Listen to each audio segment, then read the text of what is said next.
Hadirin yang dimuliakan Allah Subhanahu wa taala, anak-anak, setelah kita mempelajari Al-Qur'an surat Al-Hujurat ayat 10 tentang persaudaraan dan Al-Qur'an surat Al-Hujurat ayat 12 tentang mujahadah an-nafs, maka dapat kita simpulkan ada perilaku mulia yang perlu kita terapkan dalam kehidupan kita sehari-hari.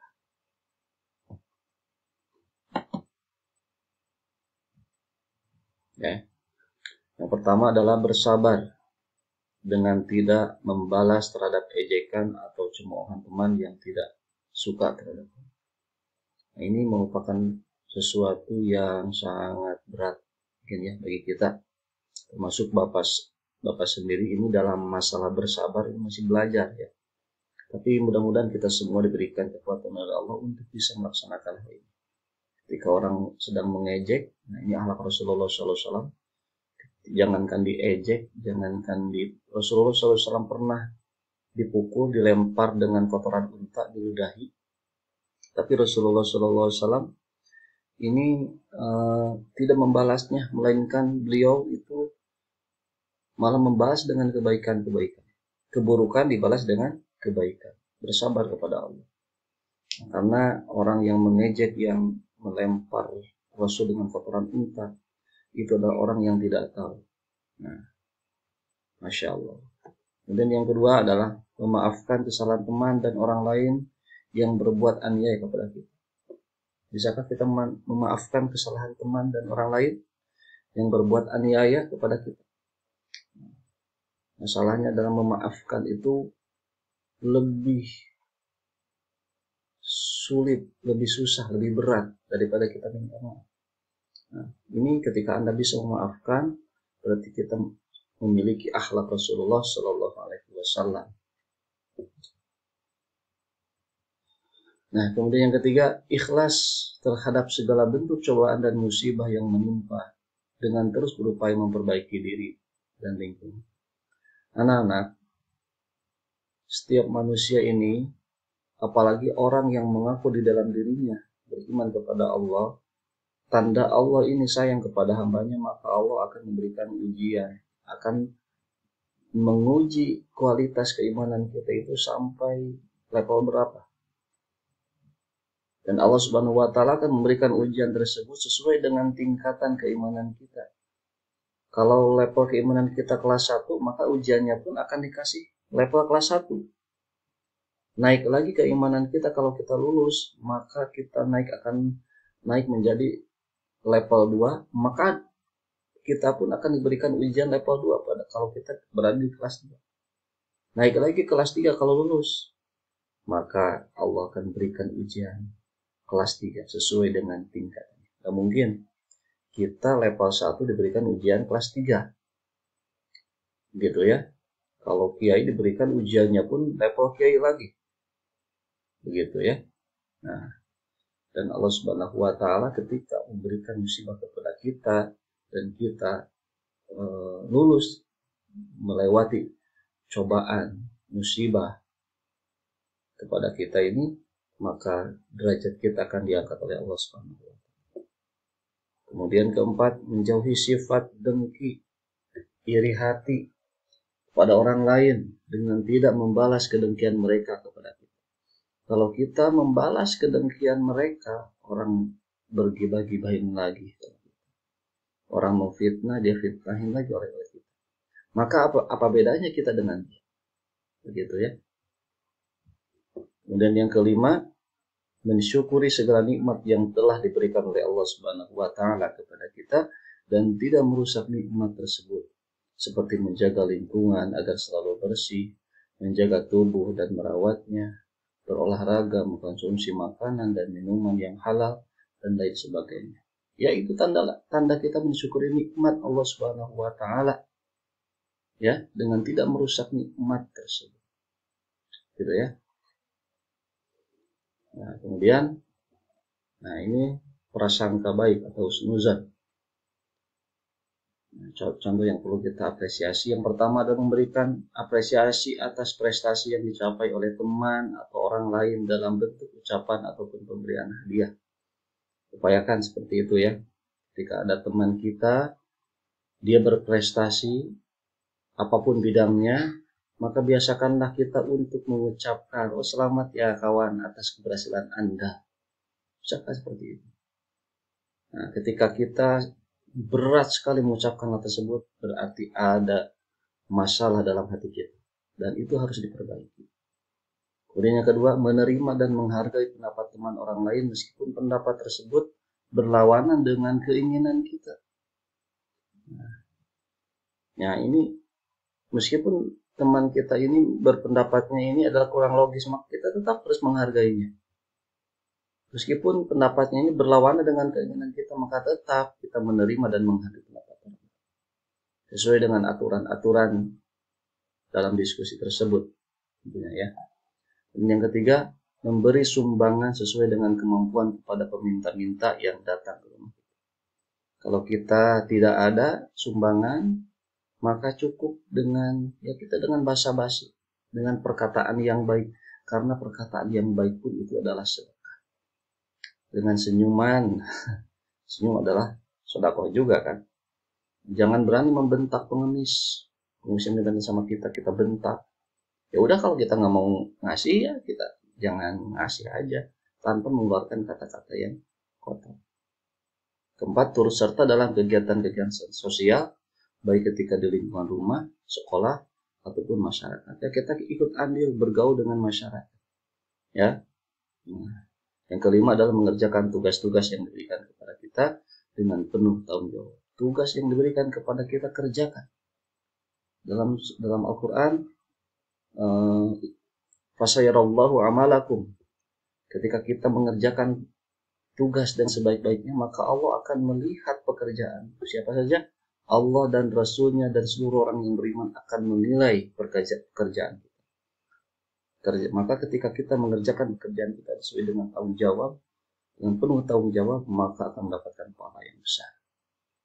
Gitu. Kemudian ukhuwah. Apa saja nih perilaku yang mulia yang perlu kita tanamkan dalam kehidupan sehari-hari. Yang pertama adalah menjenguk, mendoakan, atau membantu teman orang yang sedang sakit atau terkena musibah. Minimal kita menjenguk meskipun kita nggak punya apa-apa. Mungkin kita kalau tidak bisa membantu dengan secara material, ya, mungkin dengan moral, dengan kata-kata, ya, memberikan semangat agar teman kita yang terkena sakit, musibah itu segera bangkit, segera pulih begitu. Berikan semangat, motivasi. Itulah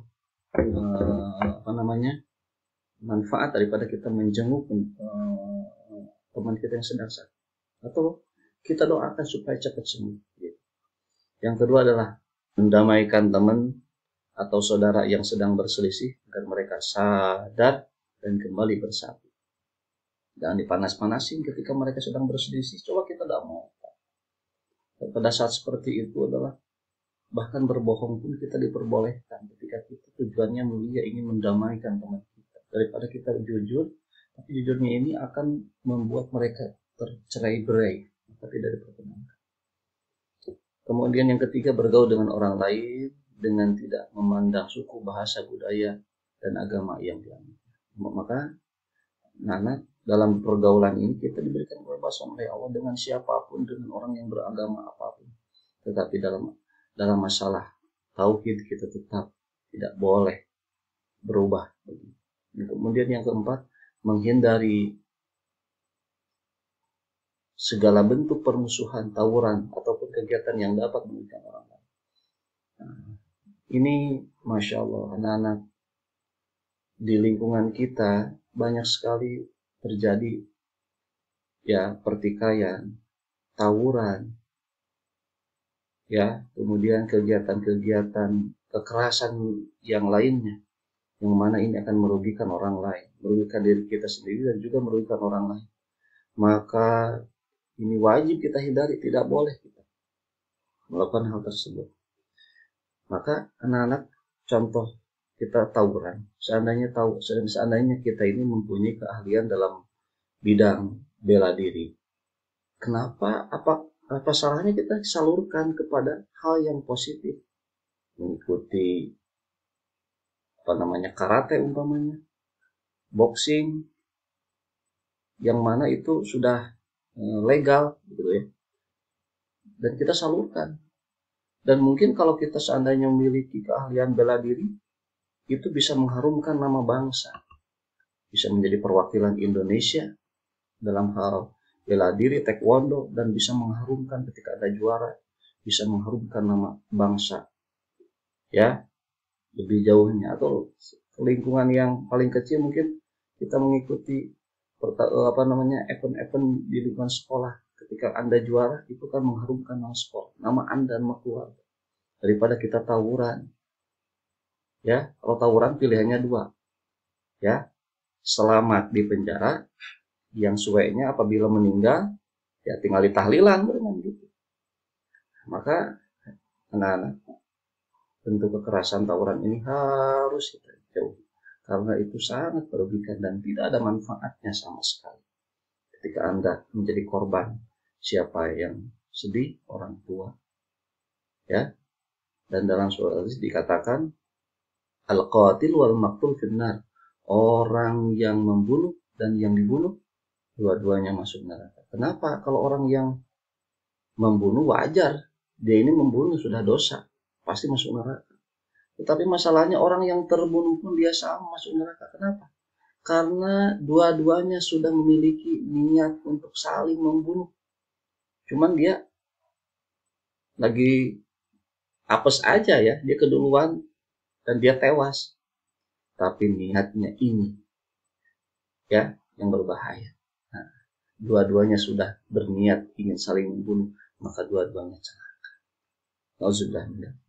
Kemudian yang kelima, menghargai perbedaan suku, bangsa, agama, dan budaya. Nah inilah anak-anak, kenapa banyak sekali pertikaian, karena kita jarang sekali melakukan menghargai perbedaan. Karena kita ini diciptakan berbeda, nah ya. Kalau seandainya seorang ini, kita ini diciptakan sama, watak kita sama, mungkin gak rame ya, mungkin gak ada ladang pahala buat kita gitu ya. Atau profesi kita sama, semuanya jadi guru, lalu gak ada yang dagang, gak ada yang jadi petani. Dari mana kita akan mendapatkan beras seandainya semua orang jadi guru? Atau semua orang jadi siswa, siapa yang akan jadi ngajar nanti? Maka dari perbedaan ini akan menimbulkan suatu keberagaman. Dengan keberagaman ini akan menurunkan rahmat Allah. Nah, maka perlu kita adanya saling menghargai kepada sama. Berbeda suku, bangsa, agama, budaya, dan lain-lain. Baik anak-anak, alhamdulillah sudah selesai. Silahkan setelah selesai menyimak video saya ini, silahkan Anda kerjakan evaluasinya. Yang pertama adalah uji pemahaman, ya. Kemudian yang kedua refleksi. Nah, ini yang bersifat dengan kebiasaan, ya. Satu paket dengan penerapan. Nah, kalau penerapan ini adalah hafalan ya. Hafalan Al-Quran Surat Al-Hujurat ayat 10 dan 12. Nah, kemudian ini dikirimkan dalam bentuk video, karena kita masih pandemi ini, nggak mungkin setorannya bertatap muka langsung, tapi melalui video yang dikirimkan kepada saya, bisa melalui email ataupun bisa langsung ke WA saya saja langsung gitu ya. Jika ada yang belum, masih ada waktu sekitar 1 minggu lagi untuk menyelesaikan hafalannya ya. Nah ini untuk tajwidnya, bagi Anda yang belum, ini masih ada waktu, silahkan kerjakan tajwidnya Al-Quran Surat Al-Hujurat dan ayat 10 dan 12 begitu ya. Yang dikirim di Google Classroom atau di email saya. Baik anak-anak, terima kasih atas perhatiannya, mohon maaf atas segala kekurangan ya. Kita berjumpa lagi minggu depan. Kita tutup dengan doa kifaratul majlis. Subhanakallahumma bihamdika asyhadu an la ilaha illa anta astaghfiruka wa atubu ilaik. Assalamualaikum warahmatullahi wabarakatuh.